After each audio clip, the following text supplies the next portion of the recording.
La détermination du président de la République dans la promotion et la consolidation des acquis de l'intégration régionale ne faiblit pas. Ce jeudi 13 février 2025, Denis Sassou Nguesso quitte Brazzaville pour Addis Abeba, où il va effectuer une visite de travail de plusieurs jours. Dans la capitale éthiopienne, le chef de l'État prendra part à la 38e conférence des chefs d'État et de gouvernement de l'Union africaine.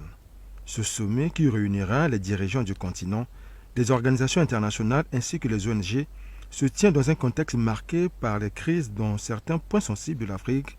à l'instar de la crise qui sévit à l'est de la République démocratique du Congo et à celle qui fait rage au Soudan. Plusieurs questions sont à l'ordre du jour de ces assises d'Addis Abeba, à savoir la réforme des institutions de l'Union africaine, la gestion des conflits et la préservation de l'environnement. Le président Denis Sassou Nguesso, en sa qualité de président du comité de haut niveau de l'Union africaine sur la Libye, fera le point sur les avancées réalisées dans ce dossier.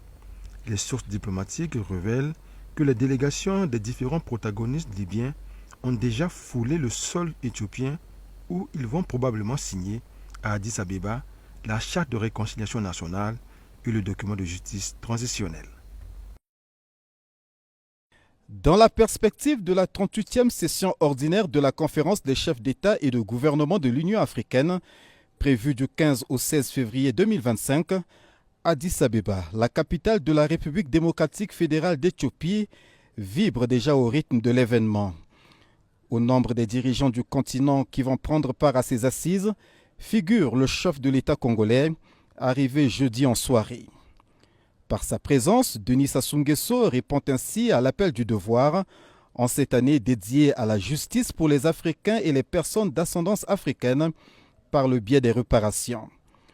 Thème de la rencontre annuelle qui sonne comme une exigence mémorielle dans un contexte notamment d'instabilité comme à l'est de la République démocratique du Congo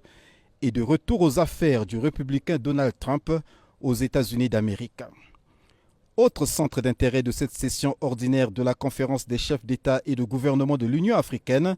la réévaluation et le récalibrage de l'agenda 63 de l'Union africaine après examen de la première décennie de ce cadre stratégique de transformation de l'Afrique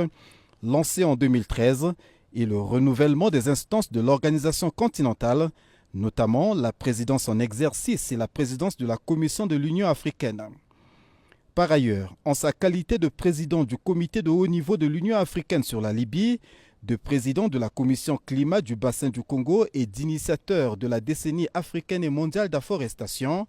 le président Denis Sassou Nguesso pourra avoir des rencontres en lien avec les dossiers qu'il gère. Au stade actuel, l'objectif est de parvenir d'une part à la signature par les protagonistes libyens de la charte de réconciliation nationale et du document de justice transitionnelle et d'autre part à l'institutionnalisation à l'échelle planétaire d'une initiative qui conditionne la survie de l'humanité.